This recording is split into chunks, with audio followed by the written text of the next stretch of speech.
when I think about my brother, Rob Ashton, I think about the very first time I ever met Rob. It was standing near the docks where he has spent his life working and representing longshore workers in Vancouver. And I asked Rob, what gets you out of bed in the morning to do the work that you do as president of the International Longshore Workers in Canada? And he said to me, Bea, it is important to me every morning when I get up that I represent my members so that they can go to work and be treated with respect and dignity, that they are not left to face the boss alone. He said, it's incredibly important to me that they get to go home from work at the end of the day in the same healthy state, psychologically and physically, as they got to work that morning. And he said, it's important to me that every single day that we're fighting for fair wages, benefits, pensions, so that people can retire with dignity. And it's important to me, as Rob Ashton, that we actually build community, that my members can access the strong public services in our communities that we need. And it's important that in the face of automation threatening my industry, that my members know that they will have workplaces for generations to come. My friends, that is what Rob Ashton brings for all workers in Canada. That is his intention, to fight for every single worker, no matter what sector of the economy and no matter where we are in this beautiful country of ours. But you know, my brother Rob Ashton has more than fierce labour values. You know, when Rob heard that a drag story hour at the public library was going to be interrupted by right-wing fascists, you know what he did? He said, hell no, not on my watch. And he brought a bunch of those dock workers to make sure that everybody can go and be respected and be safe and enjoy story hour at the library. Those are the fierce values that my brother has. He has a huge heart, and he can speak, oh my God, any picket line, any of us who have seen him, he stands up and defends workers. But you know, the most important thing to me when I think about Rob is that as a union leader, I know that he passes the lunchroom test.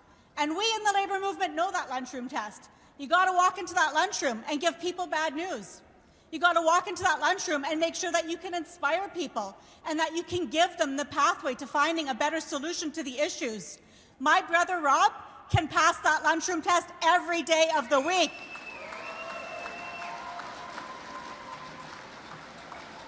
He is the real deal. I have seen him at meetings with government and at meetings where the highest-ranking CEOs of corporations are sitting at the table trying to tell us that banning scab labour would hinder the economy. And I've seen him get irate at those meetings and basically use some choice words because he knows that the dignity of workers should never be sidelined. That is who Rob Ashton is. My brother lives and breathes labour values, and we need a worker leading our party. And I know Rob is going to kick ass for the working class. And I'm proud now to introduce Alyssa, Marty, Bonita, and Rob Ashton.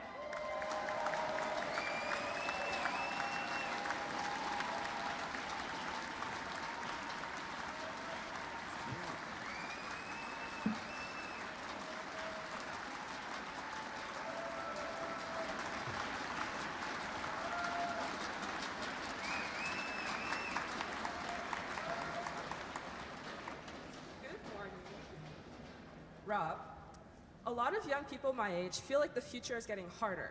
Buying homes feels out of touch, school is expensive, and good jobs we can build a life on don't feel accessible anymore. At the same time, a lot of us feel like politics happen above our heads. We know things need to change, but it doesn't always feel like we have real power in the decisions that affect our lives. So how do we change that? What would you do as a leader to make young people believe again that the NDP can actually work for us and make us want to participate? Thanks, Ali. So first off, young people aren't disengaged with politics. They've been pushed out. They've been ignored and not listened to. And so the first thing that we have to do as a party is we have to give them a seat at the table. We have to bring them along and listen to them and listen to what they want us to fight for. And if that includes a home that they can live on in co-op style builds. Tennille said it earlier, free tuition for when you go to school. and a good union job so that maybe one day, if you're hungry, you might be able to buy a steak and have something to eat. But definitely giving them a seat at the table in our party. As someone who knows you personally, I've seen how much you care about fairness. A lot of young people, especially from marginalized communities, are told to be patient while systems slowly change. Why should we believe things will actually move faster under your leadership? And beyond representation, what real concrete changes would you push for so people actually feel the difference in their daily lives? How would you make sure that voices that are usually left out, especially young people, are actually shaping the direction of the party? What kind of country do you hope my generation will inherit? So when it comes to the first part of your question about marginalized workers, patience is not a virtue. So that means we have to gain power because the ruling class will drag their feet every chance that they can get to hold us back. We need to gain power so that our voices can be heard. We need to listen to young people. We need for you to be a part of the decision making. The type of world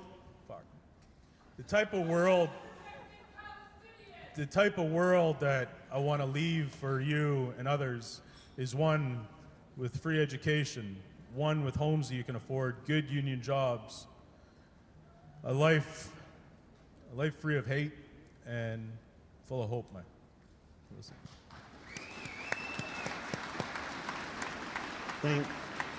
Thanks, Rob. Rob, this convention comes at a really important moment for working people and for our party. Last election, just like the election before, steelworkers were knocking on doors, and it was frustrating as we found that the strong NDP strongholds often were heading toward the Conservative Party, especially in our northern communities and in the industrial and resource regions where our members live and work. Why are working class voters drifting away? Is it not because it's not because the values have changed, their values have changed, but because they don't see the NDP delivering for them? And why are more starting to feel Conservatives are fighting harder for them in their workplaces and they're in touch? As a party founded on labor, rebuilding it and the trust in workers is essential for our future. So what's your plan to win those voters back, especially workers in industries and resource communities? And what would you do different than today to build the NDP? Thanks, Marty. Early on in the beginning of my campaign, I met a lot of your members. I met them in the Sioux, and in Sudbury, in Brantford, in British Columbia, and they say the same thing. They don't hear themselves in our party anymore, the working class, the workers in your mills and in your mines. And that's the problem, because Pierre Poilievre and the Conservative Party, all they deliver is slogans.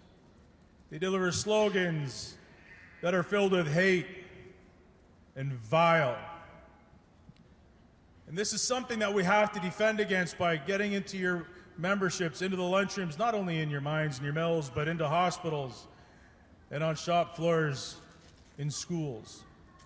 To talk to members, to listen to them, and to fight for them, and to look them in the eyes squarely so that they believe and we can earn their trust back, and we can fight for what they need.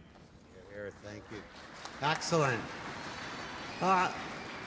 Next question. Leadership is going to define what comes next for the NDP, not just in terms of policy, but how we show up and how we listen and how we stand up for working people in the communities where we've lost so much ground.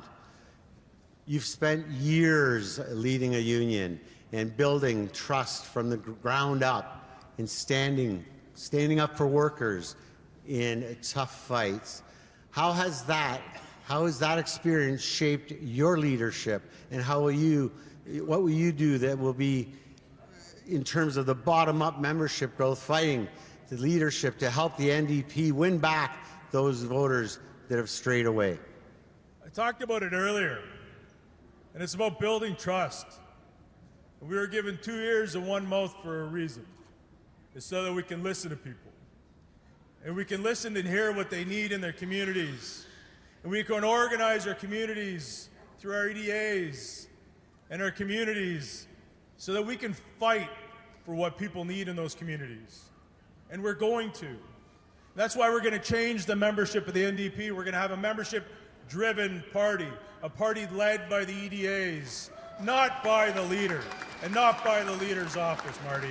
And that's how we're going to regain trust and refocus our party. So, Bonita. Yes, Rob. My turn to ask a question. Oh, my. So you've been a working class representative for quite a few years now. You've represented people at municipal levels and in Parliament Hill. So what do you think? How do you think this party can change to what we need? Well, I'm sitting beside you for a reason, Rob. I'm so happy to see the focus back on workers and the working class. I have heard you say, thank you. I have heard you say so many times, and I had the honor of working with you many times when I was on the Hill, and I've heard you say so many times that division is the work of the corporate class. It is not the work of the working class. And you mentioned it, and it was mentioned today around hate, and I guess unity is something that I care about deeply, and everyone in this room cares about deeply, is like, how do you see unity happening in this party going forward? Thanks, Bonita. The beauty of this party, the beauty of the NDP is we're a vast array of society. We got workers, we've got environmentalists, we got people that want to fight for social justice causes around the world. We've got people that are on disability benefits, that is legislated poverty, and it's shameful and something that we have to deal with immediately when we eventually win office in Ottawa. But I'll tell you what, when we go in those back rooms and we talk about our issues, and we sit around that table, and we make a decision, and when we walk out those doors, if we didn't get our own way, we can't pick up our toys and leave the sandbox of life. We got to be united as one and push that message forward until we win the day. And you know, I've seen you do that. I've seen you do that. I know that you can win those fights in the face of the corporate class. The corporate class that is something that we need to push back on hard. So I wonder if you could just share some of the work that you've done in that area in your career. You bet. I got a real quick story, which I'm getting used to saying really quick stories, is a number of years ago, the Vancouver Fraser Port Authority decided to build this terminal called Roberts Bank Terminal 2. They wanted to put a piece of land in the middle of the ocean and have it fully automated. And we were walking down the path, my union, to push it back to save jobs. The environmental movement was walking down a different path in the same direction, trying to shut it down to save the environment. And then one day I was actually in a graveyard looking for a family plot in Saskatchewan at about 6 feet of snow. And I got a phone call, and it was an environmental group, and they said, "Hey, Rob, do you want to work together to push this back?" I said, "Hell yeah, I do." Our paths moved, and we marched down the same path to fight the bastards. We pushed it off. And what we did was we did something special because we did what the ruling class doesn't want us to do. We said no to division. And we joined forces. And we're still working together today because we can have open and hard conversations with each other. Amazing. And that's why it's so great to be sitting beside you today, Rob. Thank you so much. Thank you, Bonita. Thank you, Marty. Thank you, Alyssa.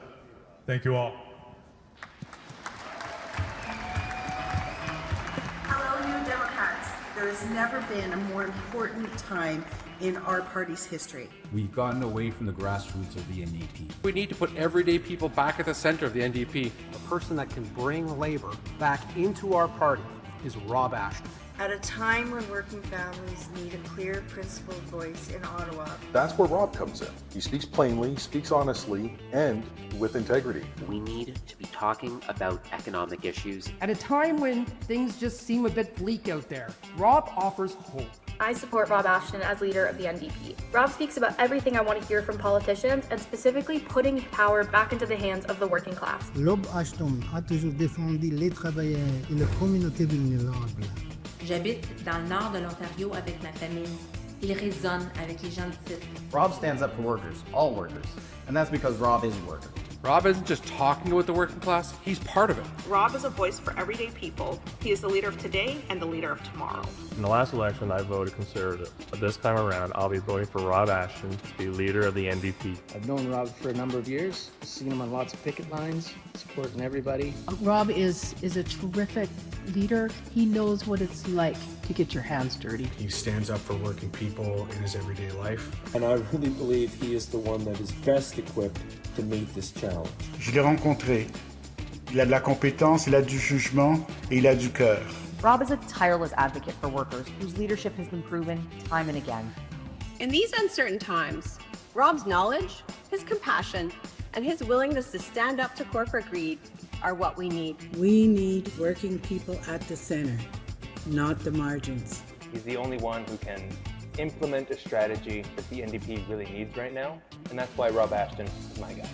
Rob speaks bluntly about the power imbalance against the working class and always prioritizes the impact on Canadian workers. We need someone here and all over the country who is going to be able to fight Tories, take them on and win. Nous avons bâti ce pays, nous avons bâti le parti, c'est maintenant notre tour de le diriger. Workers built this country. We built this country. Workers built this country. We built this party. We built this party. Workers built this party. And it's time we took it back. On doit parler des vraies affaires. Chers néo-démocrates, joignez-vous à moi et votons Rob Ashton comme leader du NDP.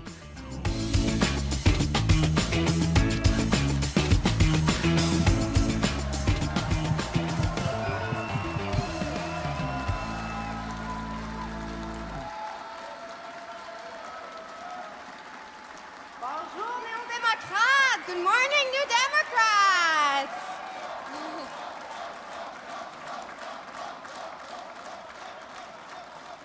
Je m'appelle Tiffany Lénoris-Parent, je suis conseillère municipale à Gatineau. C'est un honneur pour moi d'être ici encore une fois sur cette belle grande scène. Puis honnêtement, wow, quelle énergie dans la foule aujourd'hui! Ouais!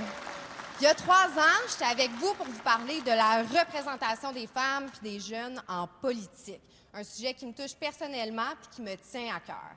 Mais aujourd'hui, je suis avec vous pour vous parler d'un autre sujet, de l'espoir. De l'espoir que j'ai en notre capacité de rebâtir notre parti. Parce que oui, le défi est grand. Mais ensemble, on est capable de le relever.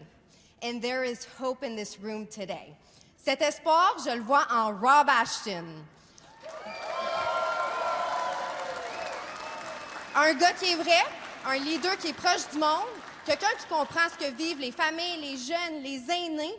Puis si on veut gagner, si on veut rebâtir, si on veut reconnecter avec tout le monde, il faut avoir Rob.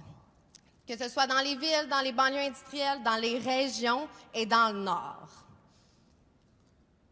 Ça nous prend un leader qui a déjà mené ces combats-là et qui sait comment les gagner. Rob est ce leader. He's the future of our movement, grounded in our roots, a leader who's ready to fight for the people and to win. Alors, mes amis, c'est avec une immense fierté que je vous présente mon choix comme chef du NPD, Rob Ashton!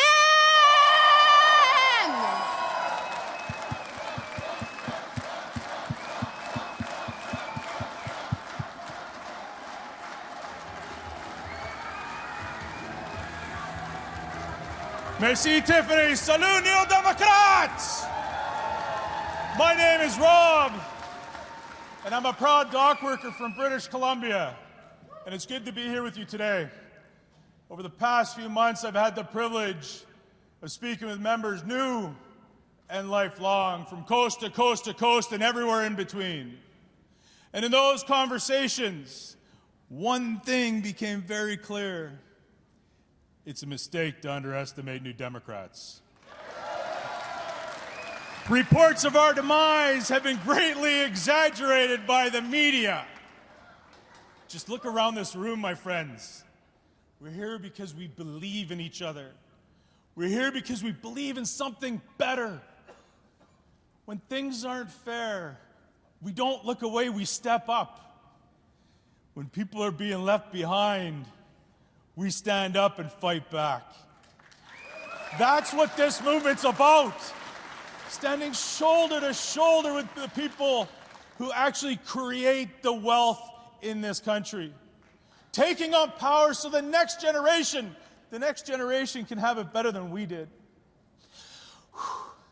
If there's one thing I know, it's this. When we stand together, we win. My friends, I believe in this party. I believe in what we built. And I believe the best is still ahead. Because right now, Canadians need us more than ever. They're feeling the pressure on their bills, their jobs, their futures. And they're looking for a party that understands what they're going through. And we are that party. But we have to be honest. That's not how folks see us. You see, somewhere along the way, we lost that connection. Too many working-class Canadians stopped seeing themselves in us. Not because they stopped sharing our values, but because they stopped seeing themselves in our party. We could fix that, and we will. Because we owe it to them. Because Canadians deserve a real choice. One that puts people over profits, that looks out for one another, and fights for real solutions that actually make a difference in people's lives. Because this party was built by the working class, for the working class, and that's not just our history. That has to be our future. This is our moment to rebuild this organization, to reconnect with the people this party was created to fight for. And I'm hopeful because I've seen what we're capable of. On picket lines, in communities across this country, when we come together with purpose and determination, we don't just fight, we win. We built this country, every bridge, every road, every school, every home, every hospital. We built this party! So let's rebuild it together. Bring it back to the people, back to the communities we're meant to serve.